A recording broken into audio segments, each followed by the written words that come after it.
பானை சின்னம் கேட்டு விடுதலை சிறுத்தைகள் கட்சி மேல்முறையீடு செய்திருக்கிறது. அண்மை செய்தியாக தற்பொழுது திரையில் பார்த்துக் கொண்டிருக்கிறோம். மக்களவைத் தேர்தலில் பானை சின்னம் கேட்டு விடுதலை சிறுத்தைகள் கட்சி டெல்லி உயர்நீதிமன்றத்தை தற்பொழுது நாடியுள்ளது.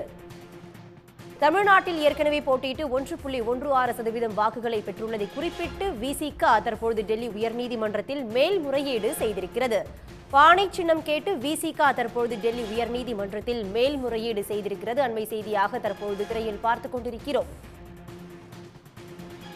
தமிழ்நாட்டில் ஏற்கனவே போட்டியிட்டு 1.16% வாக்குகளை பெற்றுள்ளதை குறிப்பிட்டு விசிக தற்பொழுது டெல்லி உயர்நீதிமன்றத்தில் மேல்முறையீடு செய்திருக்கிறது.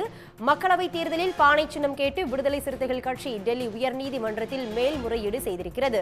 1% வாக்குகளை கூட பெறாததால் விசிகாவுக்கு பானை சின்னம் ஒதுக்க முடியாது என ஏற்கனவே தேர்தல் ஆணையம் கூறியிருந்தது என்பது குறிப்பிடத்தக்கது. பானை சின்னம் ஒதுக்க கோரி தற்பொழுது டெல்லி உயர்நீதிமன்றத்தில் விசிக தரப்பில் இருந்து மேல்முறையீடு செய்யப்பட்டிருக்கிறது. தமிழ்நாட்டில் ஏற்கனவே போட்டியிட்டு 1.16% வாக்குகளை பெற்றுள்ளதை குறிப்பிட்டு விசிக டெல்லி உயர்நீதிமன்றத்தில் இந்த மேல்முறையீடு செய்திருக்கிறது. 1% வாக்குகளை கூட பெறாததால் விசிகாவுக்கு பானை சின்னம் ஒதுக்க முடியாது என தேர்தல் ஆணையம் நேற்று கூறியிருந்தது என்பது குறிப்பிடத்தக்கது. தமிழ்நாடு, ஆந்திராவில் பானை சின்னம் ஒதுக்க முடியாது என தேர்தல் ஆணையம் ஏற்கனவே தெரிவித்திருந்தது குறிப்பிடத்தக்கது. தமிழ்நாட்டில் ஏற்கனவே போட்டியிட்டு 1.16% வாக்குகளை பெற்றுள்ளதை குறிப்பிட்டு விசிக தற்பொழுது டெல்லி உயர்நீதிமன்றத்தில் மேல்முறையீடு மனு தாக்கல் செய்திருக்கிறது.